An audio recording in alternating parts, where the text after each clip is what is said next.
has that much trust in what the government says. Not a lot of trust, man. Although I do like Boris. He's a funny chap. Please don't do this. Don't do this to me. Oh no, but I always like. I also like many comedians because they're funny chaps. But I would not want them running my country. No, that's true. Yeah. But anyway, enough of that. Then now, so it's you'll go first, isn't it, this week? Oh, over to me. Oh, Cole, It is over to you, my man. I think you got something to play for me, though. To be fair, so thanks very much. Don't talk, just listen. I'm sorry what I did to Compton. I couldn't help it. Don't know why I had to stab her. I am so upset about it.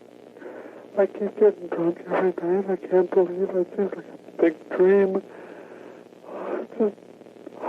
I can't think of being locked up. If I get locked up, I'll kill myself. I'd rather kill myself than get locked up. I'll try not to kill anybody else. Fire emergency. Please don't talk, just listen. I'm sorry I killed that girl. I stabbed her 40 times. Kimberly Compton was the first one. Oh, my chief. I don't know what's the matter with me. I'm sick. I'm going to kill myself, I think. Where are you? I'm just going to... If somebody dies with a red shirt on, it's me. I killed both of you. I'm sorry. I'll never make it to heaven. Calm down. Expert enough. Oh, yeah. You find me, I just stabbed somebody with an ice pick. I can't stop myself. I keep killing somebody. Yes, please, this is an emergency. Please send a squad to Pierce Butler Road, Molenberg Manufacturing Company, machine shop. Please, there's an ambulance too. There's a girl hurt there. Can you tell me what happened to her? Just hurry, she's laying on the ground in the back by the railroad tracks, by the edge here. Hurry. What's the address? I don't know. Who are you? So, Wow, that was kind of severely horrific, to be honest. it's pretty creepy, isn't it? And Yeah. the reason I chose one of these, this story this week, is because I literally only found about this guy like 2 weeks ago. And so he was a serial killer. His name's Paul. That makes sense. Name's Paul Michael Stephani, but he was also known as the Weepy Voiced Killer due to where was this going down? So, well, I'll give you a bit of a backstory, and then I'll of this gentleman. So, as I say, he was known as the Weepy Voiced Killer for those weird calls that were made. He basically killed 3 women in Minneapolis and in the St. Paul area. So just a bit of background for our older Mr. Stephani. He was born in September 1944 in Minnesota, a child of 10 by a highly religious family. And he was married to Beverly Lyder, I believe is how you pronounce that, and had a daughter together. He was once convicted of aggravated assault and had a history of mental health illnesses. So you can see where this is going. What was the sorry again? So it actually started. That. No, that's fine. It actually started in December, the 31st of December, 1980. Oh, okay. When he basically bludgeoned Karen Potak to death in St. Paul in Minnesota, inflicting wounds so bad that she had like brain injuries. And that So she didn't die then? Well, I think at that point. At this point, no. So basically, he attacked her. He inflicted all these injuries to her. She had like a brain injury. She actually survived. The attack. And at that point, that's when at 3 a.m. he reported the attack, saying there's a girl hurt here in one of the stories that he heard there. Oh, okay. So Karen actually survived. I don't know if she's still living to this day, but apparently she had like brain She problems. had some fucked up. Yeah, she got hit in the head. Yeah, so she was hitting to kill for functional problems for the rest of her life, apparently. And then I got hit on the head as a kid. I understand. I can tell now. I can see why. It makes sense, doesn't it? Yeah, how you are. So basically, it happened again. So he had quite a few victims, actually, all in all. So it happened again, and I don't know if you heard in the clip there, he said, "I'm sorry, what happened to Compton?" Well, he was actually referring to Kimberly Compton, and she was an 18-year-old student from Wisconsin. Now, this took place in 1981, June the 3rd, again in the St. Paul area of Minnesota. Minnesota, is that Minneapolis, Minnesota? Or Yeah. Is it right in that? I forget now. Minneapolis is in Minnesota. I don't know. I can't remember. I just see it from wrestling. Always hear the two together, and I forget. I never remember which is which. Yeah, I never know. Carry on. Sorry. Yeah, that's fine. So basically, he killed her. After killing her, he contacted the police by just saying, "I've stabbed her with the ice pick," which is what we heard previously, and he said he can't stop himself. I keep killing people. Which you do hear from a lot of serial killers as well. As soon as I was hearing that stuff on the thing, I was thinking of Ed Kemper, if you've ever heard of him. Yeah, the co-ed killer, as they call him. Exactly, yeah, handing himself in and helped, because he couldn't stop himself. I suppose it's like an addiction, isn't it? Yeah, they put it. Pretty much. They just can't stop themselves. They get the thrill at the time, but then I suppose he's shown a little bit of remorse in a sense. But some people afterwards, have. It's like when you have a wank and then you get hungry afterwards. I can't say it never happened. But okay. Some people criticize him, saying he was being like sarcastic and stuff, and I don't know. We'll never know, will we? But on the calls. Yeah, like I do them ironically. Yeah. Yeah, if you look through Reddit, any sort of your pages, comments on YouTube, people think he was being quite sarcastic about it. Yeah. So but yeah, so this happened on June the 3rd, 1981. On June the 6th, he called to say, what's this? Oh, wait. Sorry. So on June the 11th, I apologise, he came again, whimpering and being a bit weird. You know how he's got that really high-pitched voice for a male. Yeah. And, going, "I'm sorry for what I did to Compton." Again, what we heard in that clip there. Compton. So when I first heard it, I thought, "I'm sorry for what I did in Compton." I thought, whoa. What's he doing in Compton, killing people? Yeah, those are some, rough neighborhoods around there. So, but made some great fucking music there. They did. They absolutely did. So, on to his next victim. Do you want to know who she is? So was that 2 so far? But the first one didn't die though. 2 so far. The first one didn't die. Second one did. Kimberly Compton, who was stabbed with an ice pick. Second victim. It was 1980, then 1981. 1980, 1981. Okay. Let's see with this one. I'm not too sure with the dates on this. Let me just double check, because look at you professional printed out notes and whatnot. I know, I have to, don't I? So this actually happened in 1982, on July the 21st. Her name was Kathleen Greening, who was found dead in her home, and she'd actually been drowned in her own bathtub. Oh, wow. So yeah, he later confessed to the drowning in the bathtub at her Roseville residence over the phone. Oh yeah. So yeah, states that his fourth victim and last murder victim was Barbara Simmons, a 40-year-old nurse on the Minneapolis side of the Mississippi River. Basically, I think they met at a bar. Which bar is it? The Hexagon Bar. After I think they shared a cigarette together. I'll be doing that now. Well, I know you can't do that now, can you? Because of Can't do that now. So that will stop any serial killers from killing you. Yeah. So basically, they spent the night at the bar together. Simmons, Barbara Simmons, said to one of the waitresses, "He's cute. I hope he's nice since he's given me a ride home." Oh, did we know that he was going to kill her? Basically, she was found stabbed to death the next day.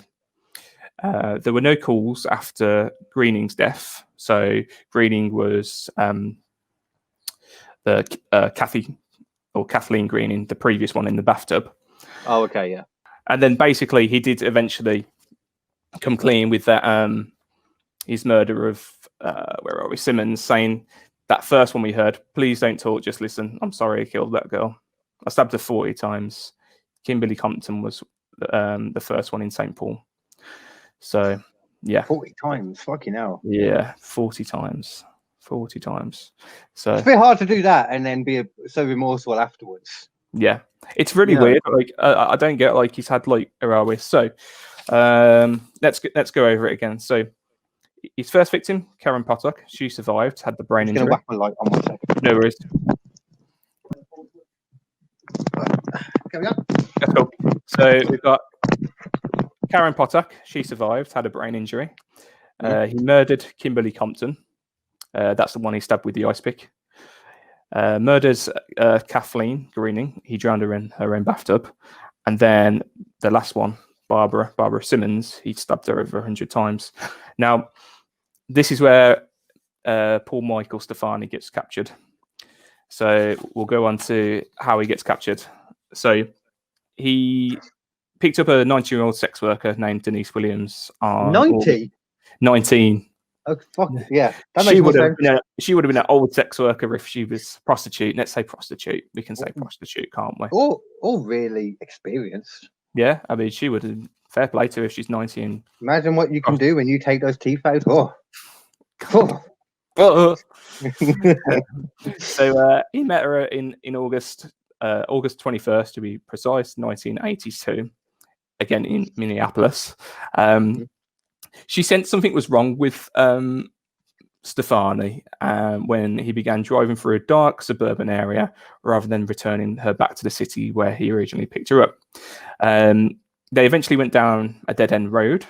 He actually stabbed her 15 times with a screwdriver.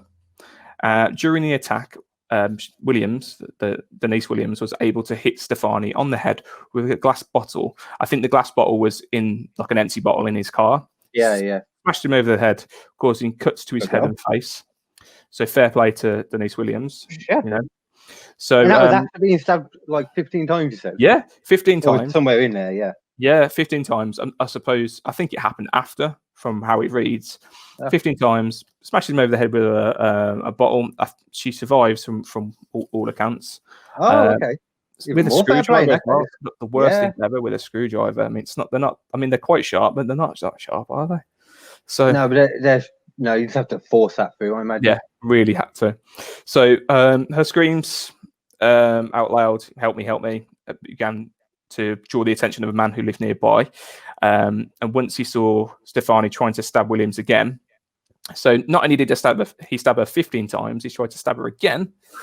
Well, you're already at 15 by that point. I mean, 16. There you go. One. You might as well just one more. It's not going to. Exactly. Well, he's going to do something, but So basically, this man, unknown name, no one's ever come forward with his name. He basically wrestled Stephani to the ground. The man was able to call an ambulance for Williams and later help identify Stephani. Basically, when Stephani returned to his home, he noticed he was bleeding badly after being bashed over the face and the head with a bottle, as you do. That was, yeah. And basically, I think he phoned the ambulance or went to the hospital to get cleaned up. Yeah.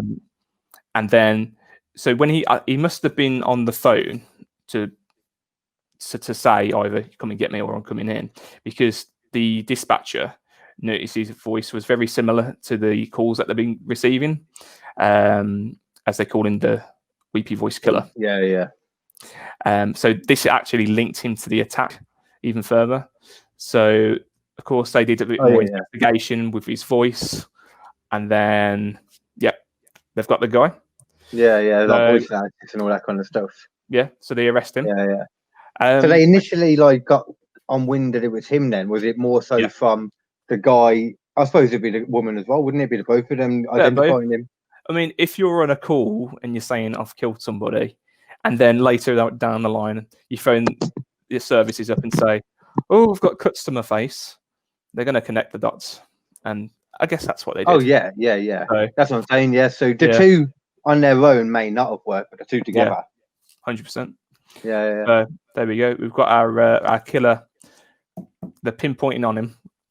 So I believe they're going to arrest him, bring him to trial. Yeah. It says that during Stephani's trial in Simmons' murder case, Stephani's ex-wife, I'm guessing he must have divorced her at some period between the early 80s. His ex-wife, his sister, and a woman who lived with him testified that he believed the hysterical caller was really what's this? Who lived with him testified that they believed the hysterical caller was actually Stephani, so they testified against him. Yeah. I mean, the guy's got a really high-pitched voice and he's crying. And yeah, I mean, it's one of them though, isn't it? Like, that would be really feeble evidence on its own, though. Like he sounds like him. It's like because even when like when you record someone, like on a wire or something, everyone assumes everyone assumes that's perfect evidence, but it's not, because it's just a sound. You can fake it. There's people out there that do it for a job. Absolutely. Yeah, I agree. But, I mean, but with everything else he's done, though, Yeah. And I suppose with that guy who wrestled him, he's got a pretty good, vision of the guy in I did see him. Yeah, what's with the fucking thing on his cheek? I kept seeing that that was when he got whacked by the bottle. So the bandage on his cheek would be the when he got hit over the face with the bottle. Of course. Yeah. But so they took him to trial. Take me to church.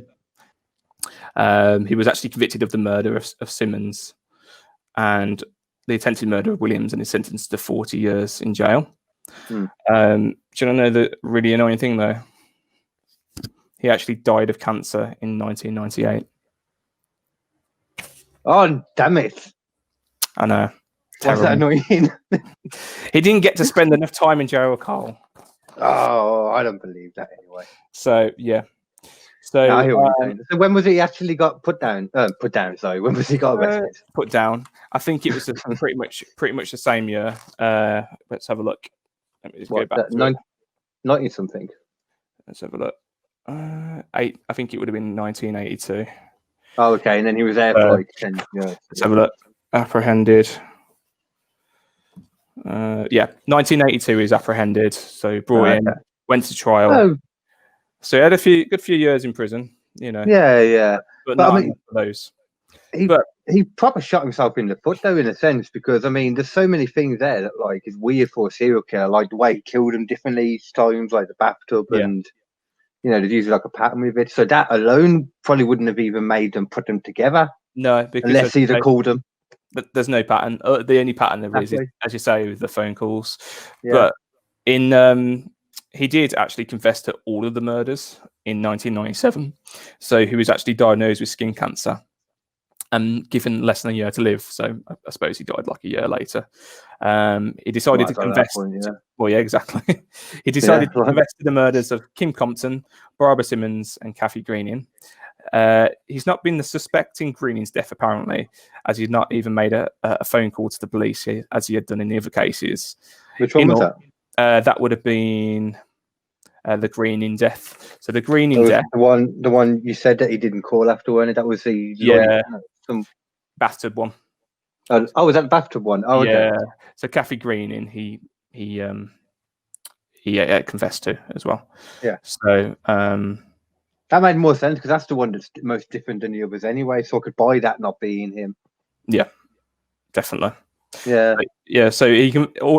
In all, he confessed to 1, a beating attack in 1980, 2, stabbing Kimberly Compton to death in 1981, 3, drowning Kathy Greening in 1982, 4, stabbing Barbara Simmons to death in 1982, and 5, stabbing Denise Williams in 1982. It's a bit of a weird one, that is. As I say, I've only come across it 2 weeks ago. I saw the videos, and it just really it really got to me. Like those videos are just harrowing, really. Listen to that. Yeah, I mean, it's weird because when I first heard them, I thought maybe that was legit, but then as you've gone through it, it's like, well, if you really did feel as bad as you was making out in them calls, you would have then handed yourself in, but would you? Just you don't know, do you? Inside of pretty much. I guess he. If he was very fragile mental state, then I suppose. Would he be a serial killer if he's killed 3 people? Yeah, it's 3 people, isn't it? A serial killer. 3 people, so he's a serial killer. That's the benchmark. It is now, even though it's 3. I don't see why it has to be 3. You think multiple killings would just be enough, wouldn't you? Yeah. Some people thought it was a woman who was just like hysterical at seeing people being murdered at the time, but I can kind of see that because of just how high pitched his voice is at the time. So, but you would do that, though. I mean, yeah. If you're like me and you're not manly at all, I'm always saying very high pitched. I don't know. Not right, weird noises. No. Yeah, not right. Maybe when you're crying in your sleep. I don't know. That happens a lot. I'm not there though. There you go, man. I'm usually trying to ignore the tears and masturbate. What? So what? Yeah. Hello, Internet. You're listening to the In Your House Comedy Podcast with Kd and Kersey. Now hold on to your butts. Keep your arms and legs inside the podcast at all times. Prepare to have an autographical orgasm in 3, 2, 1.